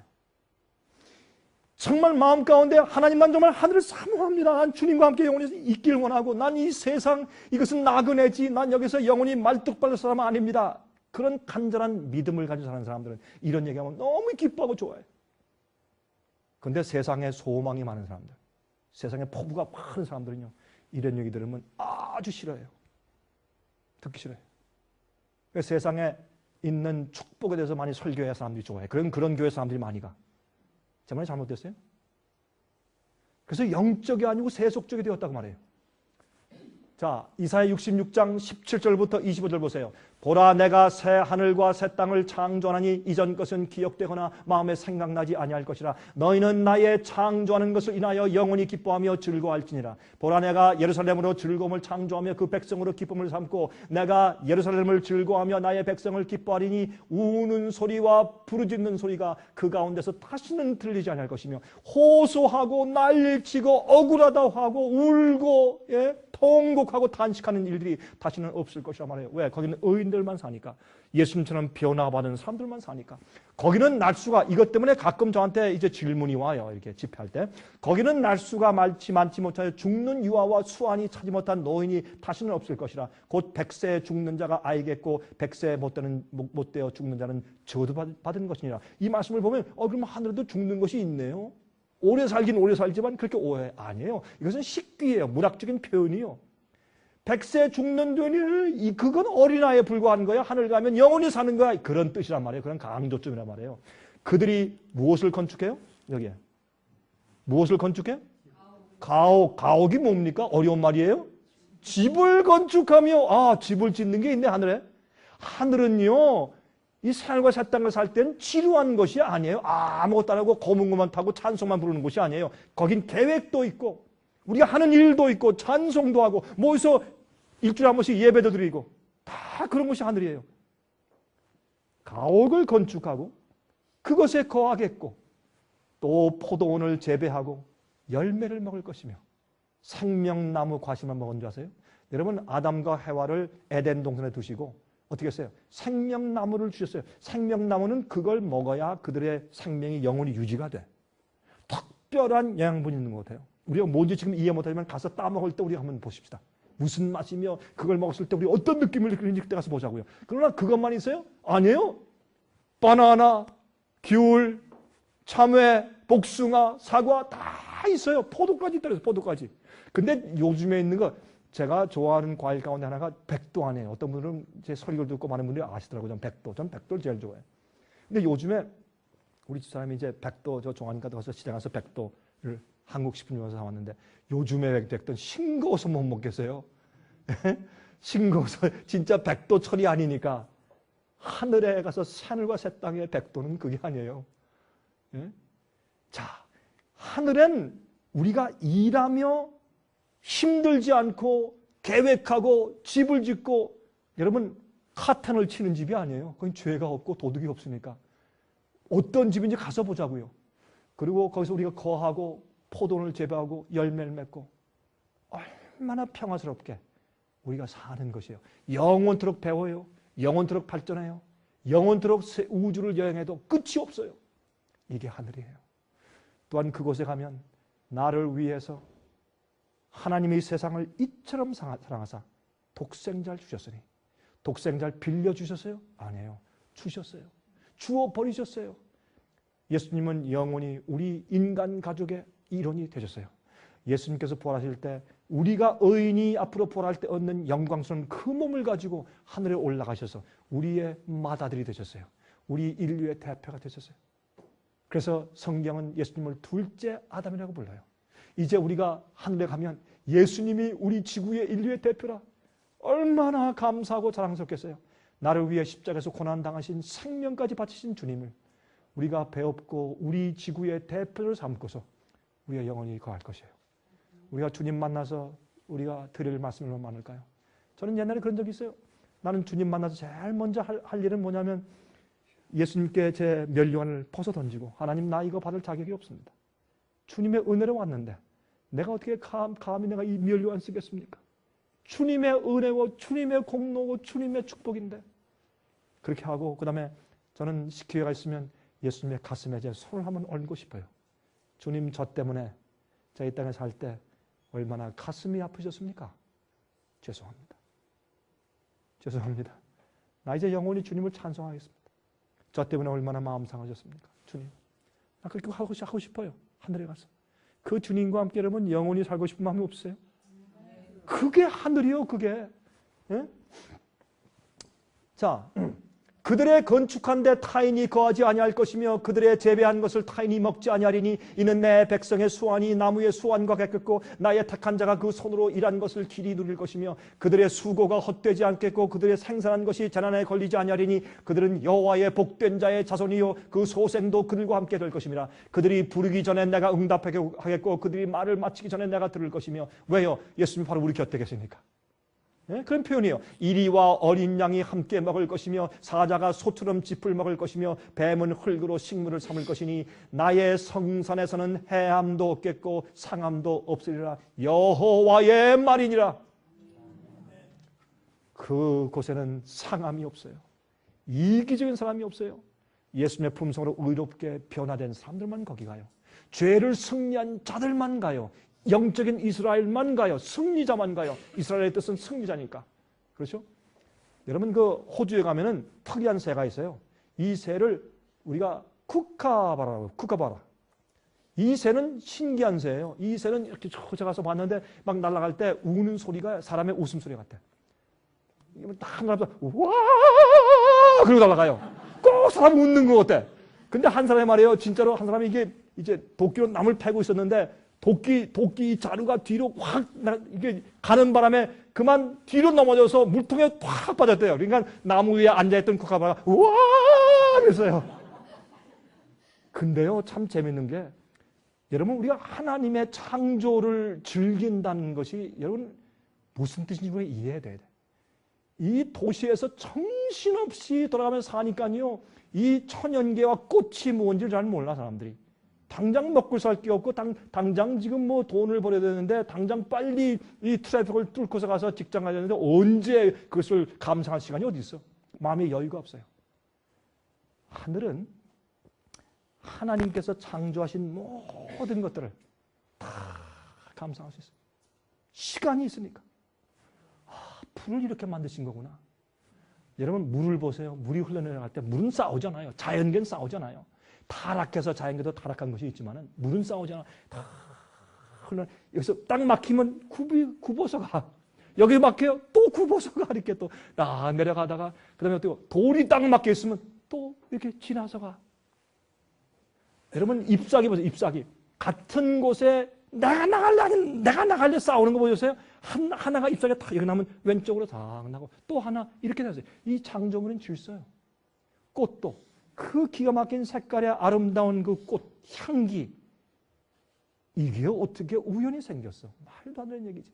그래서 이 창조물은 하나님을 보여줘요. 그래서 우리 하나님의 창조를 별을 보고 그때 별은 직접 가서 보니까 다른 곳에 있던 범죄하지 않은 인류들이 있을 것이요. 그들을 우리가 만날 때 우리만 다르겠어. 그러니까 성경엔 99마리 양은 놔두고 한 마리 잃어버리면 된 양을 목자가 찾아 나섰다 그랬잖아요. 그 지구를 상징하는 것이요. 예수님께서 그 비유에 지구를 상징하는 것은 탕자의 비유도 마찬가지예요. 집에 있는 아들을 놔두고 탕자를 기다려. 여러분 우리가 그 우주에 있는 다른 사람들을 만나서 그들이 우리를 지켜보고 정말 안쓰러워서 가슴을 치고 저들이 구원받아 와야 할 텐데 그래서 우리가 하늘로 승천을 할 때 다 천천만면 천사가 몰려오고 그 사람들이 몰려와서 우리를 환영하고 악수하고 당신은 우리를 모르지만 나는 당신을 압니다. 우리 당신을 얼마나 기다렸는지 모릅니다. 그런 상상도 못한 일들이 생길 때 그때 여러분과 저의 기쁨이 어떠하겠어요? 우리가 이 땅에서 견딥시다. 유혹을 견디고 죄를 견디고 마귀의 시험을 견디고 고난을 견디고 고통을 견디고 우리가 주님께 충성합시다. 진리에 충성합시다. 성경 말씀대로 삽시다. 주께서 이렇게 하라면 하고 하지 말라면 하지 말고 주 계명을 지키라면 지키고 예수 믿음을 가지고 삽시다. 정말 충성스럽게 믿음을 가지고 삽시다. 그런 자들에게 주님께서 상급으로 기업으로 이 세상의 dominion and power 이 세상의 지배권을 다시 아담에게 주신 것처럼 다시 성도들에게 주실 것이에요. 그것이 다니엘 7장 얘기예요. 다니엘 7장 가서 읽어보세요. 자, 성경은 구원받은 성도들이 먼저 하늘로 승천하여 갔다가 재창조된 이 땅으로 다시 내려올 것이라고 성경은 약속하고 있어요. 요한복음 14장 1절부터 3절에 말씀하기를 너희는 마음에 근심하지 말라. 하나님을 믿으니 또 나를 믿으라. 내 아버지 집에 거할 것이 많도다. 그렇지 않으면 너에게 일렀으리라. 내가 너희를 위하여 처소를 예배로 가노니 가서 너희를 위하여 처소를 예배하면 내가 다시 와서 너희를 내게로 영접하여 나 있는 곳에 너희도 있게 하리라고 말씀했기 때문에 여기 보니까 우리를 일단 데리고 하늘에 가셨다가 다시 천년기 이후에 내려오는 것을 성경은 분명히 우리에게 선포해주고 있는 것을 알 수 있다. 그 말입니다. 자, 데살로니가전서 4장 16절 17절 보시면 주께서 호령과 천사장의 소리와 하나님의 나팔로 친히 하늘로 쫓아 강림하시리니 그리스도 안에서 죽은 자들이 먼저 일어나고 그때 부활이 있어요. 예수께서 오실 때 그 후에 우리 살아남은 자도 저희와 함께 구름 속으로 끌어올려 공중에서 주를 영접하게 하시리니 그리하여 우리가 항상 주와 함께 있으리라. 예수께서 오실 때 우리가 그때 휴거에서 올라가는 것이죠. 그 전에 환난 전에 아닙니다. 예수께서 오실 때 우리가 승천해서 올라가는데 누구와 함께 부활한 자들과 함께 승천해서 공중에서 주님을 만나서 하늘에 가서 일단 있다가 다시 내려온다고 성경은 우리에게 설명해주고 있단 말입니다. 제가 한 번은 어떤 의사 부인인데 그분들이 친구들을 모아놓고 저한테 와서 목사님 와서 성경을 좀 가르쳐 주십시오. 그분은 아주 진실된 캐톨릭 교인입니다. 근데 참 믿음이 좋아요. 근데 잘못 배웠으니까 성경을 오해했으니까 저한테 와서 뭐라는지 제가 들어가니까 한 7분 내지 10분 정도가 그때 모여 있었던 것 같아요. 대부분이 이제 아마 그 의사 부인들의 친구분들을 이렇게 모아놓은 것 같아요. 그래서 가서 이제 성경을 가르치려고 들어갔더니 하는 얘기가 뭐냐면 목사님 오늘 성경을 가르쳐 주시기 전에 한 가지 부탁했습니다. 뭡니까? 돌아가신 우리 아버지를 위해서 기도 좀 해주십시오. 제가 황당해서 혼나서 이거 어떻게 해야 되나? 돌아가신 아버지를 위해서 기도를 해달라고 하는데 아니 그 기도가 무슨 소용이 있느냐고 돌아가셨는데 운명이 다 끝나고 다 끝나버리고 근데 하나님의 심판도 끝나버리고 다 했는데 뭘 어떻게 기도해? 여러분이시여 이러한 오리와 오해들이 세상에 가득해. 그래서 바벨론의 오리에서 나오라는 거예요. 잘못된 오해는 하나님을 오해시키는 거니까. 예?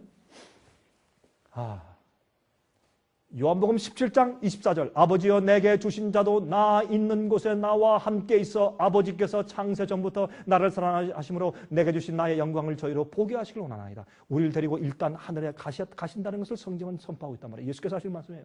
그렇죠? 자, 그 다음에 히브리 11장에 보면 10절에 이는 하나님의 경영하시고 지으실 터가 있는 성을 팔았습니다. 누가? 아브라함이. 아브라함은 하늘에 있는 성이 있을 것을 그는 얘기했어요. 16절 저희가 이제는 더 나은 본향을 사모하니 곧 하늘에 있는 것이라.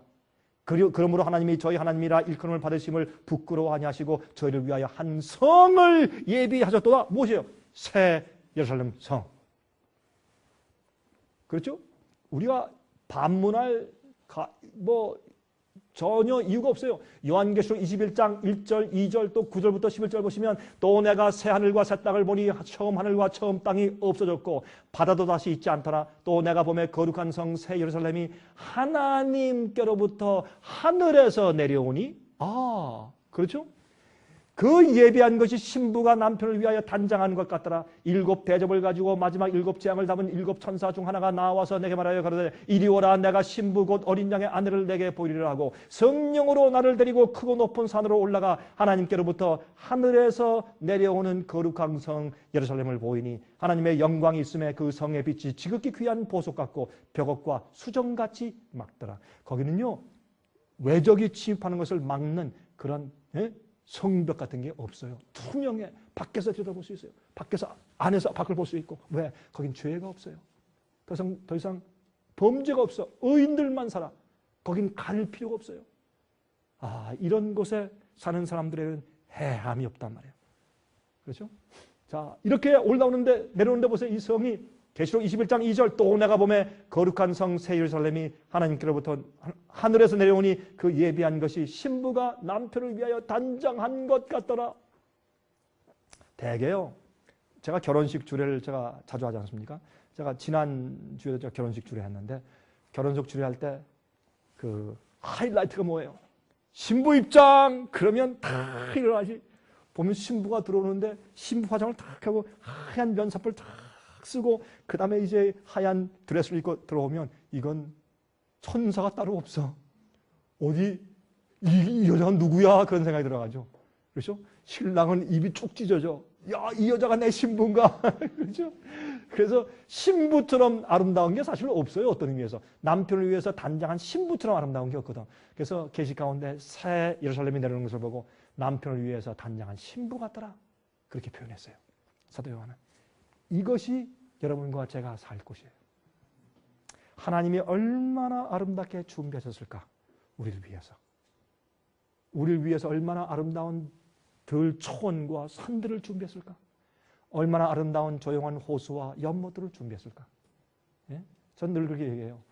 제가 하늘에 가서요. 이제 이 지구상에 내려와서 새 하늘과 새 땅에 살 때는 저는 제가 어떤 집을 지을지 제 마음 가운데 구상이 있어요. 근데 저희 집의 뒤에는 꼭 연못이 하나 있어야 돼요. 그 뒤에 백조 한 쌍이 떠 있어야 돼요. 예? 전 그렇게 할 거예요, 앞으로.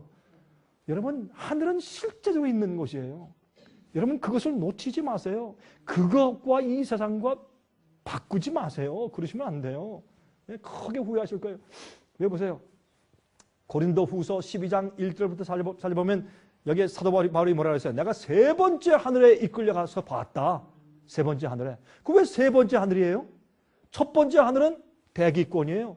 새들이 나르고 공기가 있는 대기권. 두 번째 하늘은 별들이 있는 곳. 세 번째 하늘은 하나님께서 계신 우주의 중앙 정부. 그게 세 번째 하늘이에요. 거기 가서 계시 가운데 보고 왔단 말이에요. 사도 바울이. 그래서 하늘은 있어요. 우리를 위해서 준비하는 하늘에 예비된 곳이 있다는 것을 제가 말씀드리는 것입니다. 그가 낙원으로 이끌려가서 말할 수 없는 말을 들었으니 우리가 이 세상에 묻혀 살다 보면요. 하늘이 있는지 없는지 혼돈될 때가 있어요. 여러분들 여기서 바쁘게 사실 때 여러분들이 하늘이 있는지 없는지 잘 상상이 안 가시죠.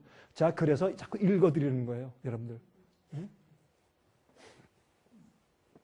베드로후서 3장 7절 이제 하늘과 땅은 그 동일한 말씀으로 불사하기 위하여 간수하신 바 되어 경건치 아니한 사람들의 심판과 멸망의 날까지 보존해 두신 것이라. 옛날에 이 세상은 한번 물로 멸망했으나 이제 곧 이 세상은 불로 멸망해요. 심판이 와요. 예수님의 재림이 이 땅에 임하는 것입니다. 아, 예수님께서 세상을 창조하셨지만 창조한 세상을 다시 restore, 회복시키실 것입니다.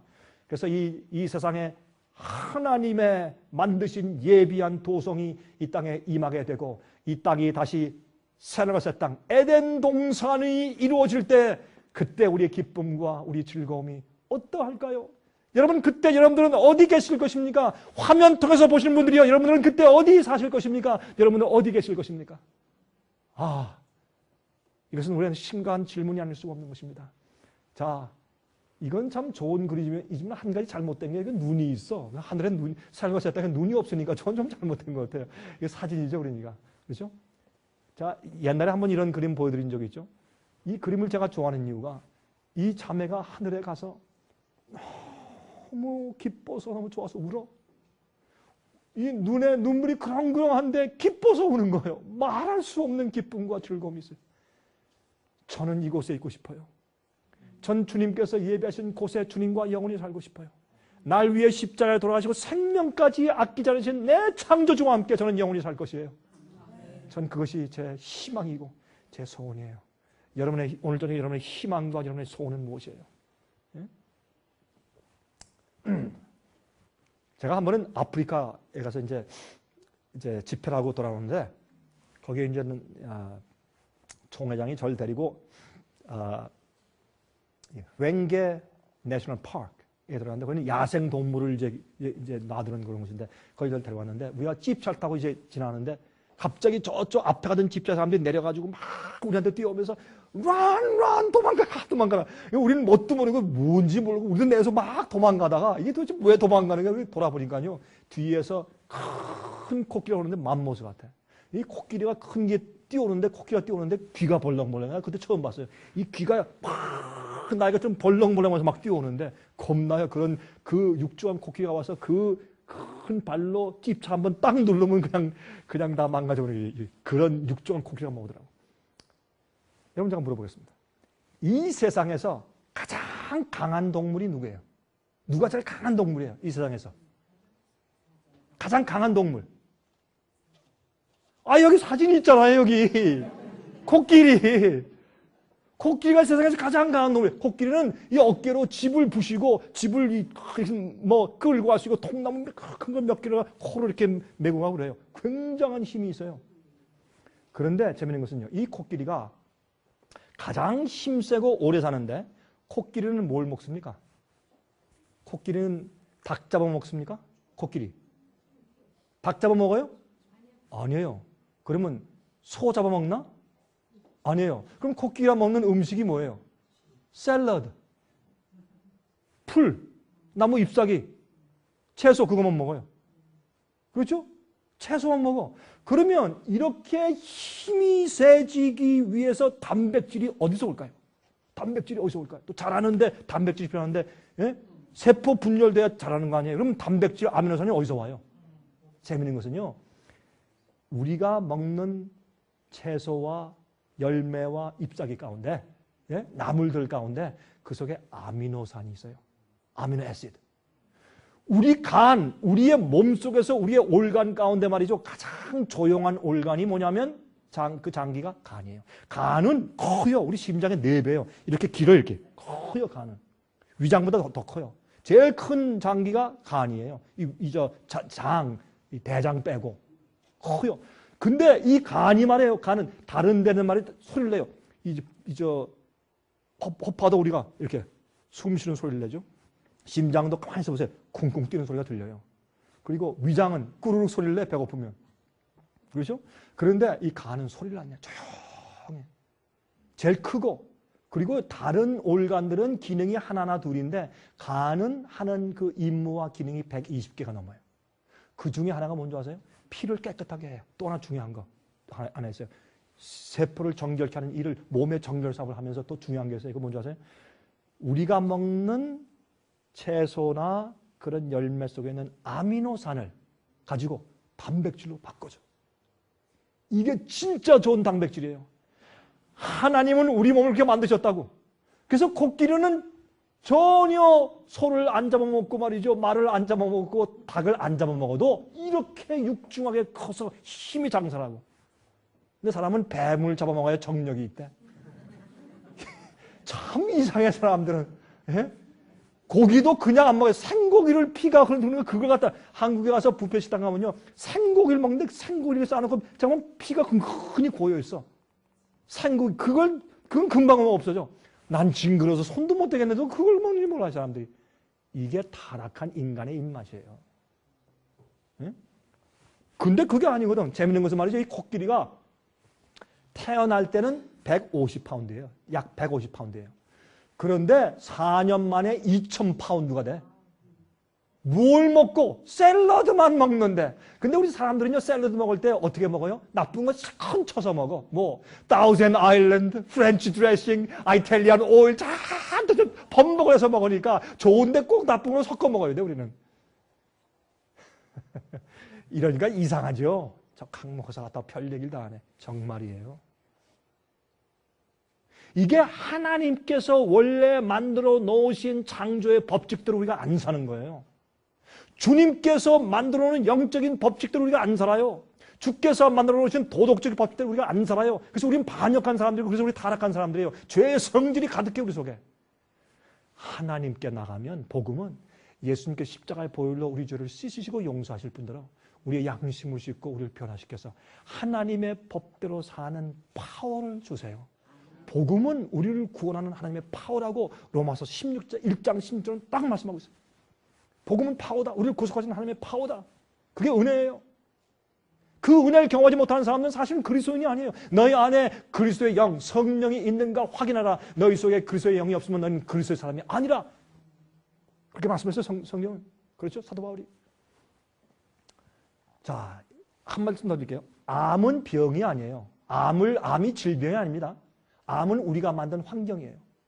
암 전염돼요? 아니에요. 우리가 숨을 쉴 때 수백 개 아니면 1000개의 바이러스가 막 들어가요. 그래도 우리 병이 안 걸려. 왜? 우리 속에 면역력이 있으니까. 임문 시스템이 있으니까. 그런데 우리가 어떻게 해요? 환경을 만들어주는 게 문제예요. 자꾸 나쁜 걸 먹어. 나쁜 걸 마셔. 여러분 그 콜라 병에다가 두꺼운 이 대못을 몇 개 집어넣으세요. 며칠 있으면 사가버려요. 콜라를 부어놓고 거기다가 이런 고깃덩을 같이 집어넣으세요. 조금 있으면 녹아버려요. 그렇게 독한 거예요. 사람들은 그런 걸 막 마시고. 예? 뭐 커피, 콜라, 홍차 또 말하세요. 그다음에 소프트드링크가요. 여러분 탄산물을 마셔보세요. 써요. 그거를 달게 만들려면 설탕이 얼마나 들어간 줄 아세요? 대숟가루 4개, 5개 갖다 한 캔에 부어야 그렇게 달콤해지는 거예요. 그냥 나쁜 걸 잔뜩 넣으니까 면역력이 약해질 수밖에 없지. 그런 걸 잔뜩 먹고 마시고 하니까. 그러니까 병 나는 거예요. 그러니까 암이 걸리는 거예요. 암은 뭐냐면 내 속에 들어간 바이러스가 내가 잘못 먹고 잘못 마시고 잘못 생활했기 때문에 스트레스 받고 막 이러고 정신적으로 막 그게 하니까 맡기지 않고 해서 내 속에 들어가서 약한 부분을 어떻게 해요? 죽이는 거예요. 그럼 약한 부분의 세포들이 죽었어. 죽은 그 덩어리가 암이에요. 피 속에 들어가서 피의 혈구들이 죽으면 그게 백혈병이 되는 것이에요. 그게 뭔 줄 아세요? 이게 우리가 하나님 법칙을 어기고 그런 조건을 만들어주니까 암이 생겨라. 어서 들어오세요. 환영합니다. 이렇게 하는 거예요. 환경을 만들고 조건을 만든 것이 그게 암이 되는 거예요. 제가 이 얘기를 왜 하느냐? 지금 건강 강의 시간이냐? 아니에요. 그게 아니라 제 얘기를 들어보세요. 제가 무엇을 얘기하려고 하는 것이냐? 새하늘과 새 땅의 기업을 받고 거기 살 자들은 누구냐 말이에요. 예? 이사야 33장 14절부터 16절을 보시면 시온의 죄인들이 두려워하며 경건치 아니한 자들이 떨며 이르기를 우리 중에 누가 삼키는 불과 함께 거하겠으며 우리 중에 누가 영영이 타는 것과 함께 거하리요 하더라. 오직 의롭게 행하는 자, 정직히 말하는 자, 토색한 재물을 가증히 여기는 자, 손을 흔들어 뇌물을 받지 아니하는 자, 귀를 막아 피 흘리려는 꾀를 듣지 아니하는 자, 눈을 감아 악을 보지 아니하는 자, 그는 높은 곳에 거하리니 견고한 바위가 그 보장이 되며 그 양식은 공급되고 그 물은 끊기지 아니하리라 하셨느니라. 앞으로 환란이 오는데 여러분 의로운 자는 하나님께서 물을 주시고 양식을 주세요. 7째 양 때 주님께서 천사로 먹을 걸 주실 거예요. 기적이 생길 것이에요. 누구에게? 하나님의 인을 받은 의인들에게. 하늘에 가 살 기업 받을 자는 누구라고요? 의인들이다. 의인이 누구냐 말이에요. 예? 자, 스바냐 3장 13절 이스라엘의 남은 자는 악을 행치 아니하며 거짓을 말하지 아니하며 입에 괴울한 혀가 없으며 먹으며 누나 놀라게 할 자가 없으리로다. 누가 하늘의 기업을 받아요? 주여 주여 하는 자마다 다 천국에 들어갈 것이 아니라 하늘에 계신 내 아버지의 뜻대로 하는 자에 들어갈 것이라. 성경은 분명히 선포하고 있어요. 그렇죠? 자, 계시록 14장 1절부터 5절 보시면 14만 4천이 나와요. 그들이 어떻게 해요? 어린 양이 어디로 인도하든지 따라하는 사람들이에요. 그 입에 거짓말이 없고 흠이 없는 자들이에요. 거짓말이 그 입에 없다는 말은 이 괴율이 없단 말이에요. 그것은 이 가일이 없는데 그것은 이렇게 훅 이렇게 이 낚시 바늘 같은 이런 것이 없단 말이에요. 속에 남이 딱 걸리는 이용해 먹는 그런 게 없어요. 생각이 의로워. 그래서 남을 이용하는 불의한 말이 안 나가. 거짓 증거가 안 나가. 흠이 없는 사람들이에요. 무슨 말이에요? 하나님의 복음의 능력과 성령의 은혜의 파워로 우리 속에서 죄의 성질을 이겨 밖에서 들어오는 마귀의 유혹과 시험을 승리해. 누구 힘으로? 성령의 힘으로. 우리 노력으로? No. 우리 힘으로 아니에요. 성령이 내 속에 내재하시기를 내가 간구하고 내가 주 앞에 굴복할 때 주님 말씀하옵소서 주의 종이 듣겠나이다. 말씀하옵소서 주의 종이 듣겠나이다. 하나님 말씀을 내 생의 최고의 권위로 가지고 사는 사람들, 그런 자들은 죄악을 승리해야 돼. 이게 의인들이에요. 제가 이런 얘기하면요 사람들이 갈라져 버려요. 제가 어느 교회 가서 이걸 딱 강의하잖아요. 교인들이 딱 갈라져. 막 화를 내 사람들이 이 얼굴이요 이그러져 싫어가지고 왜 그런 얘기합니까? 지금 쉽게 구원받는다는 얘기를 다 해서 다 이렇게 편하게 있는데 왜 우리한테 평화를 깨십니까? 사람들이 이 얼굴이 이그러져요. 그러나 성경대로 믿고 이게 아닌데 우리 성경대로 믿어야 할 텐데 성경 말씀 이렇게 말씀하고 있는데 그렇게 깨닫고 있는 사람들은, 조용히 깨닫는 사람들은 마음 가운데 그런 말씀 들을 때 아멘 아멘, 내가 성경대로 믿음 맞군요. 아멘 주여 어서 오시옵소서. 나를 변화시키시고 나를 정결케 하십시오 라는 기도를 하게 돼요. 여러분 알곡과 가라지가 갈라져요. 저는 그런 경험을 얼마나 많이 경험하고 보는지 몰라요. 자, 디도서 2장 11절부터 14절 보시면 하나님의 은혜가 나타나 우리를 양육하시되 경건치 않은 것과 이 세상 정욕을 다 버리고 근신함과 의로움과 경건함으로 이 세상에 살고 복스러운 소망과 우리의 크신 하나님 구주 예수 그리스도의 영광이 나타나심을 기다리게 하셨으니 그가 우리를 대신하여 자신을 주심은 모든 불법에서 우리를 구속하시고 우리를 깨끗하게 하사 선한 일에 열심하는 친백성이 되게 하려 하십니다. 예수님이 십자가에 돌아가신 이유가 뭐예요? 우리를 용서하신 이유가 뭐예요? 똑같은 죄와 욕심을 가지고 그대로 살라고요? No way! 우리를 용서하시고 구원하신 이유는 우리를 의롭게 되고 죄를 버리고 거룩하게 되어서 선한 일에 열심하는 자가 되기 위해서 우리를 구속하신 것이에요. 십자가의 보혈은 우리를 거룩하고 의롭게 만들기 위해서 필요한 것이지 욕심 있는 자가 살짝 용서받고 세상에서도 마음대로 하고 하늘도 가고 그렇게 하라고 십자가의 보혈을 흘리신 것이 아닙니다. 요한일서 3장 7절부터 10절에 하나님께로서는 난 자마다 죄를 짓지 아니하나니 이는 하나님의 씨가 그의 속에 거함이요 저도 범죄치 못하는 것은 하나님께로서 났습니다. 이러므로 하나님의 자녀들과 마귀의 자녀들이 나타나니. 어디에서 마귀의 자식과 하나님 자식과 알고 가라지가 딱 갈라져요? 성경은 분명히 여러분 아니면 아니라고 그러세요. 제 말이 아니라고 부인하세요. 마음대로 하세요. 그러나 성경을 보세요. 이거 말하기를 하나님의 자녀들과 마귀의 자녀가 딱 나타나는데 무엇으로? 딱 하나가 있어요. 뭐세요? 죄를 짓는 자와 죄를 짓지 않는 자예요. 습관적인 죄를 계속 범하는 자, 하나님 자녀가 아니다 그렇게 돼 있어요. 그래서 우리 속에 뭐가 있어요? 의로움이 있어야 돼. 의인은 하나님의 능력과 은혜로 내 속과 밖에서 오는 유혹들과衝動을 승리하게 되는 것이에요. 넘어지셨어요? 또 일어나세요. 의인들은 7전 8기 7번 넘어졌으면 8번 일어나는데 왜 그런 줄 아세요? 여러분 창조는 7일 주기 아니에요. 8번째 새 출발이에요. 이 지구도 6천년 동안 주님께서 재창조하시는 복음의 역사를 하시다가 끝나면 주님께서 1000년 동안 의인을 데려가서 1000년 동안 있으다가 이 땅에 내려오면 8000년째부터 뭐예요? 새로운 출발, 보라 새 것이 되었다. 그래서 7전 8기요. 하나님은 여러분이 주님의 손을 놓지 않고 끝까지 주님 날 불쌍히 여기시오. 내 소원과 내 마음을 하시지 않습니까? 라고 주님을 손을 놓지 않는 자를 주님께서 절대로 버리지 않으세요. 우리는 소망이 있어요. 아직 주님께서 우리 위해서 중보 기도하고 계시고, 그러나 우리의 의도와 믿는 바 우리 믿음이 정확해야 돼요. 우리의 동기가 똑바라야 돼요. 자, 예레미야 23장 6절, 그날에 유다는 구원을 얻겠고 이스라엘은 평안히 거할 것이며 그 이름은 여호와 우리의 의라 일컬음을 받을 것이라. 내가 내 의로 구원받았다 아니에요. 여호와 하나님이 나의 의라. 주님이 날 구원하셨다. 주님이 날 용서하시고 주님이 날 변화시키시고 주님이 파워를 주시고 주님이 나의 의다. 그런 백성이 주의 백성이란 말이에요. 예레미야 33장 16절 같은 말씀이 있습니다. 자, 빌립보 2장 12절 13절, 너희 안에서 행하시는 이는 하나님이시니 자기의 기쁘신 뜻을 위하여 너희로 소원을 두고 행하게 하시나니. 주님께서 우리 마음 가운데 의롭게 살고 싶은 욕망을 넣어주시고 성령으로 그렇게 할 수 있도록 행할 수 있는 파워도 주시고, 그게 복음이에요. 여러분 의로운 사람 되기 원하세요? 별로 그렇게 간절히 원하시지 않는 것 같네. 이런 답변 보니까. 여러분 의롭게 되기 원하세요? 여러분 그 소원이 우리 마음 가운데 성령의 은혜로 생기면 우리는 그렇게 할 수 있어요. 그게 믿음이에요. 하나님이 하시니까. 여호와 우리 의니까. 여호와 우리 의니까. 여러분 오늘 나가실 때 한 분도 빠짐없이 제가 최근에 끝내놓은 로마서 강해 제 DVD 6개 그걸 가져가세요. 그럼 제가 로마서에 있는 복음, 다른 거 말고 로마서에 있는 복음을 제가 설명했어요. 복음에 관한 복음이 무엇이냐? 사도 바울이 로마서를 어떻게 지금 복음을 로마서에서 어떻게 설명하고 있느냐? 로마에 살고 있는 그리스도인들에게, 예? 이방인이었다가 회개하고 들어온 그리스도인들과 유대인들이 기독교를 개종한 그리스도인들이 섞여 살고 있었는데, 유대인들에 대해서 말하지만은 복음에 대해서 설명했어요. 복음에 대해서.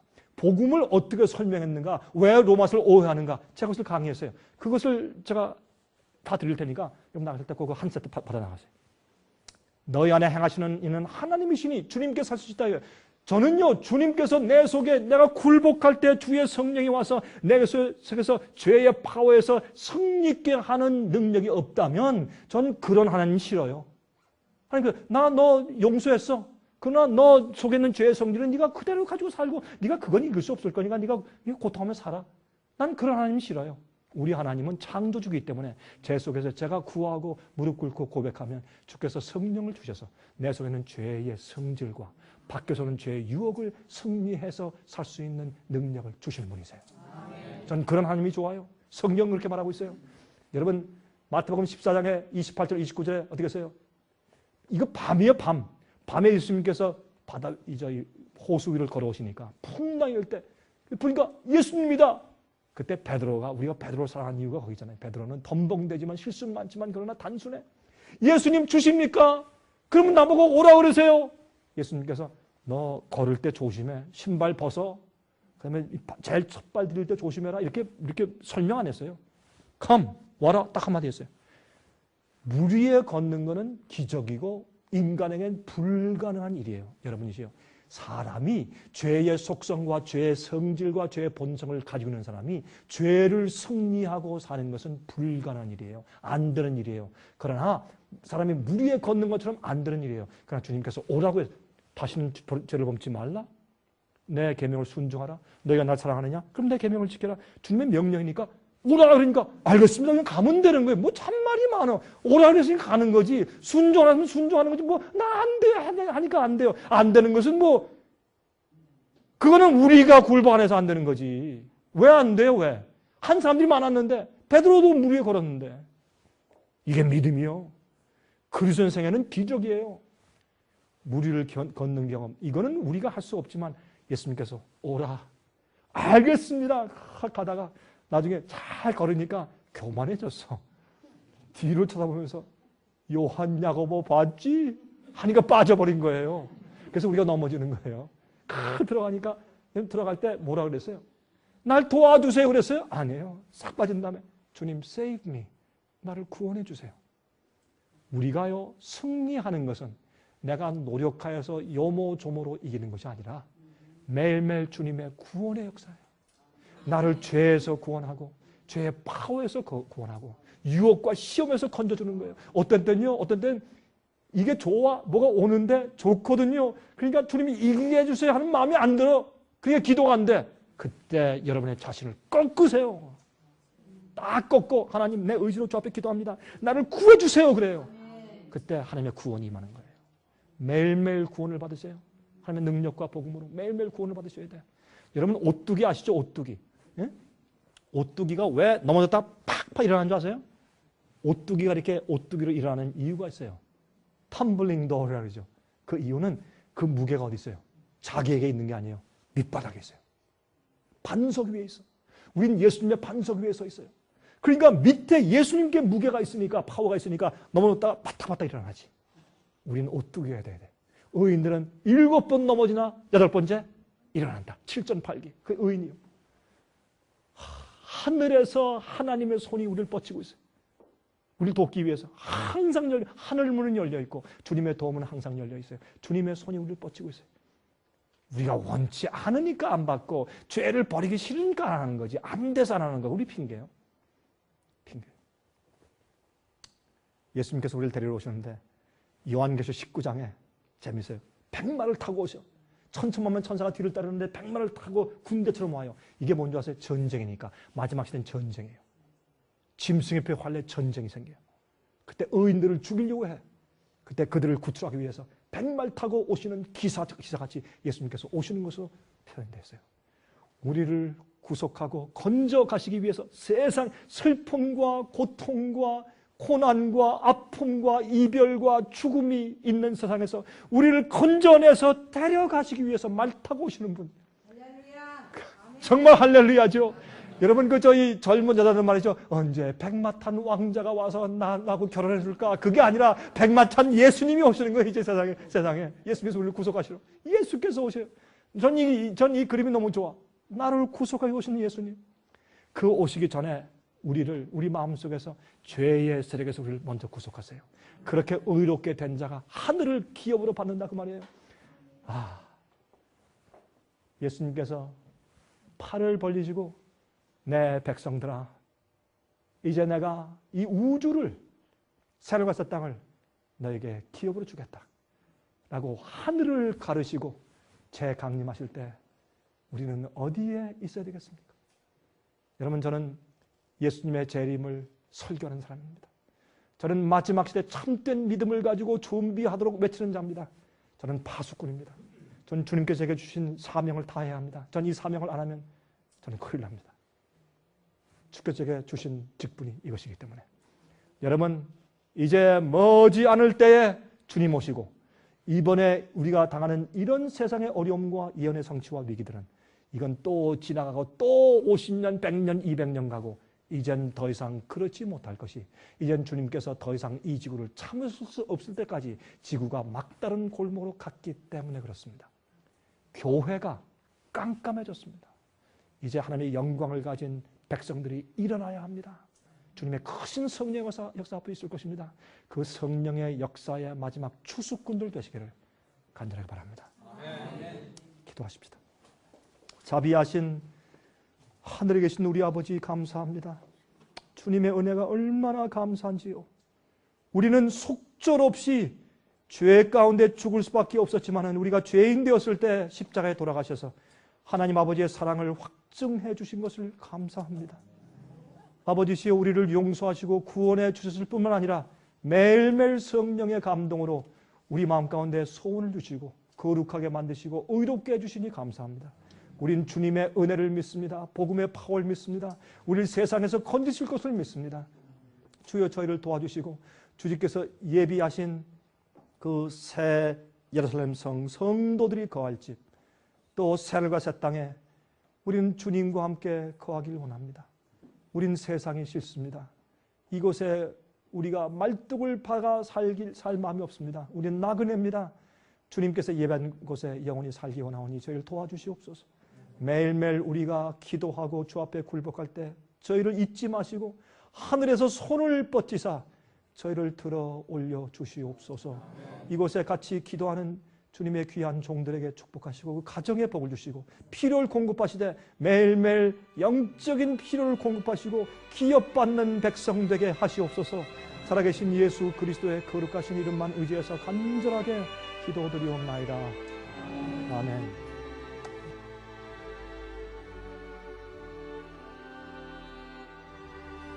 은혜 많이 받으셨습니까?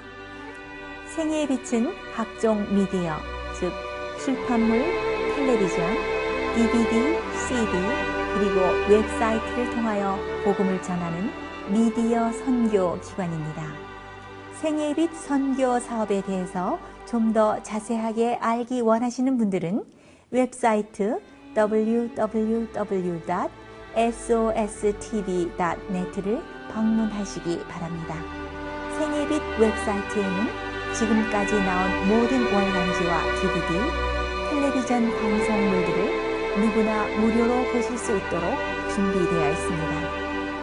지금까지 소개해드린 생애의 빛 선교 교재 중에서 원하시는 책자나 DVD가 있으시면 무료 전화 1-877-704-1004번, 1-877-704-1004번으로 신청하여 주시기 바랍니다. 미국 동부 시간으로 월요일부터 금요일까지 9시에서 5시 사이에 전화해 주시면 감사하겠습니다. 그럼 다음 시간까지 안녕히 계십시오.